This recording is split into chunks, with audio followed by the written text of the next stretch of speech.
Сәлем құрметті оқырмандарым, тағы да қош келдіңіздер. Осы алдыңғы видеода сіздерге үзінді ретінде жаңағы қиярды қалай байлап, және де қалай бір бағанда екі бағанда өзі туралы көрсетемін дегенмін.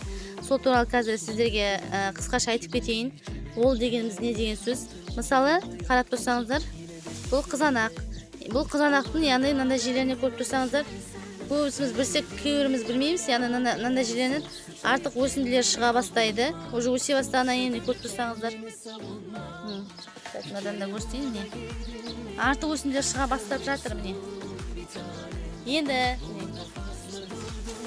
Енді бұл жерде не істейміз? Яғни бұл жерде біз өсіру үшін бұлардың артық күш алмау үшін бұларды не істейміз? Алып тастаймыз.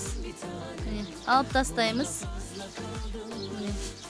Яғни мықты түбіне шейін алмаймыз. Яғни мынандай қалдырамыз. Себебі түбіне шейін алып тастасаңыз, қайттан сол жерден қайттан өсінді шығады.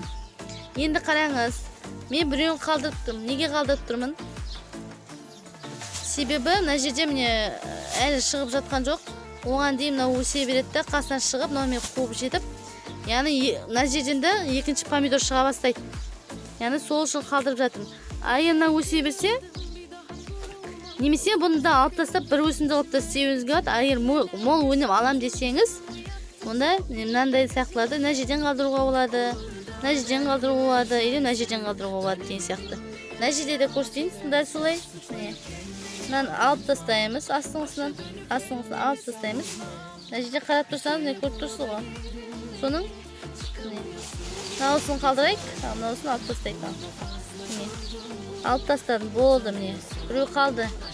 Келесіне мынадан уже істеп тастадым, міне. Мынаны алып тастайын. Біреу қалдырдым. Мына жерден де мынаны қалдырайын, мынаны алып тастайын. Яғни бір бағандап да өсіруге болады, мынандай алып, тек қана бір өзін. Яғни помидорымыз ірі болады да, бірақ жаңағы аз болады. Ал енді жеріне қалдырып, біреуін қалдырсаңыз, екеуін қалдырсаңыз, онда помидорымыз көп болады, бірақ сол не бойынша ұсақ болады. Далада да солай, көбісіміз орман болып өсіп атады да жан-жағынан. Сөйтіп айтады да, неге қызанақ өспей атады дейді.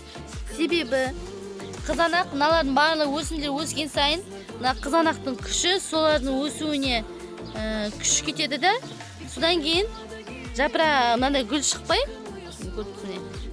тек сол өсімдер шығарып, яғни сіздер тек қана арам шөп қана өсіріп отырғандай боласыз.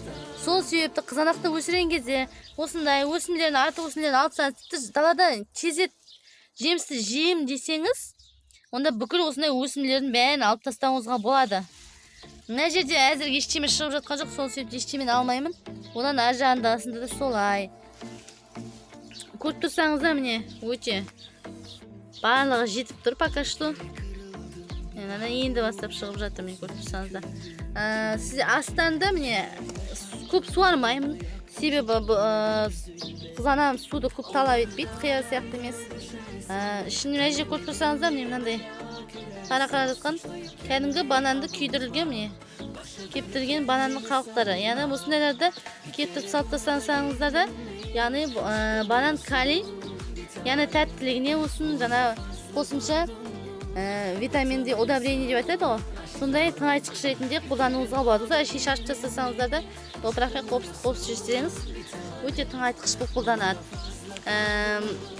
Далада қызанақтарымды гүлдеп жатыр. Ал сіздермен бірге видео түсіріп еккен қызанақтарымды, оларды да түсіремін далада көрсетіп. Алдағы кезде тағы да видеолар болады. Каналға жазылыңыздар, лайк басыңыздар. Менімен бірге болыңыздар. Сау болыңыздар.